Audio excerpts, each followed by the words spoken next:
Saya buat presentasi nih. Oke. Supply demand langsung we. Apa itu supply ya? Supply barang, stok. Demand itu permintaan. Contoh di sini saya ibaratkan gandum, roti gitu ya. Barang kan supply. Nah, demand itu permintaan. Oke. Nah, supply demand itu selalu seimbang, harus seimbang gitu deh. Harus seimbang. Karena ketika contoh gini, muncul ketidakseimbangan, muncul jadi demand melonjak gitu, permintaan melonjak, tapi supply-nya tetap. Apa yang akan terjadi? Ya akan tetap seimbang. Artinya seimbang gimana? Ini satu contoh, satu roti sama dengan $1 gitu ya. Contoh, ketika demand permintaan melonjak, artinya satu gandum itu sama dengan $2. Berarti saya contohkan, yang tadinya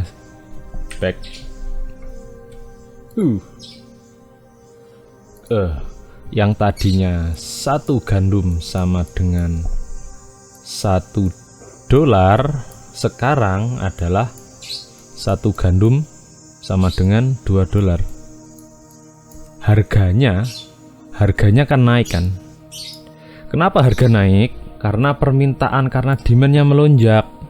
Contoh, cewek cantik gitu. Nah, semakin sedikit stok cewek cantik, mereka akan semakin jual mahal. Anak-anak yang muda ini paham tuh maksud saya? Kenapa cewek cantik itu rata-rata jual mahal? Karena stoknya sedikit. Cowoknya banyak yang joker. Jomblo kiri. Akhirnya apa? Permintaan naik, supply-nya tetap. Apa yang akan terjadi ya? Harganya naik. Nah, cara membuat wanita tidak jual mahal adalah satu, stoknya dibanyakin. Jadi contoh, ada transmigrasi cewek cantik massal dari Rusia gitu. Kan stok cewek cantiknya langsung up kan gitu. Anggap aja ada 1 miliar cewek cantik dari Rusia gitu, transmigrasi ke Indonesia. Bayangkan apa yang akan terjadi. Cewek cantik tidak akan sejual mahal seperti saat ini gitu. Karena si supply, si Anda jomblo kiri itu, supply-nya terpenuhi dari luar, dari impor itu tadi. Nah, tuh maksud saya, tahu ya. Jadi cara pemerintah kita, contoh ini, cara pemerintah kita menstabilkan harga itu salah satu caranya adalah dengan ekspor impor. Contoh, harga beras itu tinggi gitu. Banyak yang gagal panen, harga beras tinggi. Kenapa tinggi? Karena stoknya sedikit, yang minta banyak. Apa yang akan pemerintah lakukan? Pemerintah akan impor beras dari luar, sehingga stoknya meningkat, harga bisa ditekan gitu. Nah, contoh lagi, gimana Pak kalau panennya massal, panennya besar gitu, stoknya melimpah. Nah, oke. Ketika stok beras meningkat gede gitu, tapi permintaan tetap, apa yang akan pemerintah lakukan? Pemerintah akan ekspor. Kenapa? Kalau beras terlalu murah, itu petani kasihan. So, yang pemerintah lakukan adalah pemerintah akan mengekspor beras. Gitu ya, dong ya, harga supply demand. Oke. Loh, why? Kenapa harga berubah? Yaitu tadi, harga berubah itu karena supply si supply ini itu bisa naik, bisa turun. Itu. Si demand juga, si demand permintaan ini bisa naik, bisa turun. Nah, terkadang bisa turun kedua-duanya. Contoh di waktu pandemi atau perang gitu. Nah, supply demand itu sebenarnya dari sononya itu akan terus naik turun, nggak bisa stabil. Ya namanya dinamika kehidupan ya. Yang paling mengerikan itu ketika perang. Nah, kenapa ketika perang lahan-lahan turun, lahan-lahan kan banyak yang rusak ya, sehingga supply dan pabrik nggak bisa memproduksi. Nah, demandnya juga si andanya juga ketakutan gitu. Ekonomi seret, uangnya dikit ya, kedua-duanya anjlok. Apa yang terjadi? Krisis gede gitu.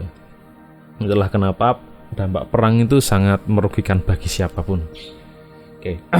Nah, tahu ya, nature-nya, alaminya supply dan demand itu selalu dinamis, up and down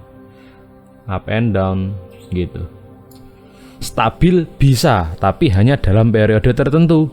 Suatu saat pasti akan nggak stabil juga, alias tidak seimbang, harga menyeimbangkan gitu. Oke, paham ya analogi cewek cantik tadi? Oke. Nah, ini order book. Ini order book. Nah, apa itu order book? Ini contoh 1, 2, 3, 4, 5, 6, 7, 8, 9, 10, 11, 12. Ini pemahaman order book ya. Oke, dari sini.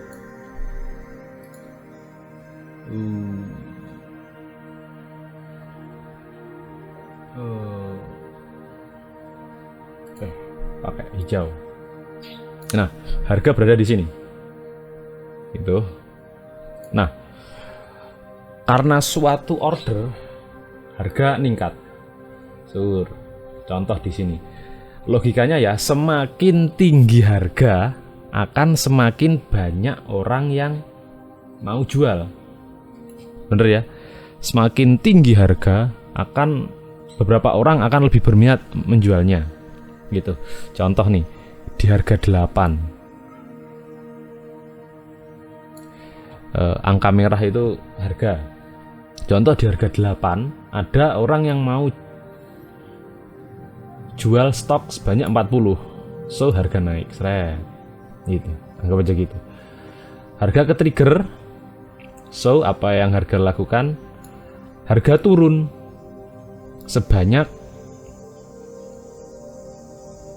nah 40 ini turun sampai menemui, nah di harga 6, di harga 6 ada orang yang mau beli 70. So apa yang harga itu lakukan?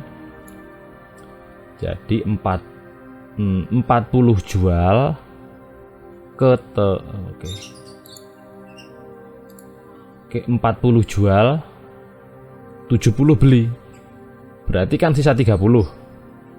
Nah, kalau lebih banyak orang yang beli daripada yang jual, apa yang terjadi? Harga naik. Oke, ini dasar order book. Harga naik, 30 naik. Oke, ini berarti sisa 30. 30 up, seret. Akan mencari 30 juga sampai ordernya terpenuhi. Baik terus, naik terus, harga 7 kemurahan, harga 8 kemurahan. Oke, ketemu di harga 9. Kenapa? Karena yang mau jual 30 barang ada di angka 9, di harga 9. Oke, 30 tok. Yang naik 30 nih. Oke, di situ kebetulan di harga 9 kebetulan ada yang mau jual 30. So apa yang 30 ketimbang 30 berarti iya, harga seimbang, equilibrium lagi. Sampai ada market order langsung. Contoh buy lagi gitu. Ada orang yang mau ngebuy 5 gitu. Nah, ada orang yang mau beli 5 tapi di harga 9 nggak ada stok. Yang ada yang mau jual 50 tapi di harga 10. Oke, ya udah. Anda cari di harga 9, di harga murah 9, nggak ada. Apa yang terjadi? Ya udah terpaksa beli di harga 10. Nah, di harga 10 dia maunya jual 50. So what happen? Oke, berarti 50 yang ini serut dikurangi 5 yang ini, kurangi 5. So what happen? Harga berarti sama dengan 45 ya. 45 sell. So gitu. Nah, apakah di sini udah kosong?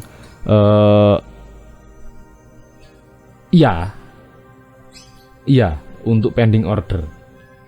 Nah, kalau ada market order, ya akan terisi di sini, ya akan terisi juga nanti. Contoh di sini diisi lagi 10 gitu. Di sini 30. Di sini 50. 45 turun. Menghantam 10. So, 45 turun. 10 naik. Berarti tetap kalah. Tetap 35 turun, ya gitu seterusnya dan bla bla bla bla. Itulah order book. Itu order book. So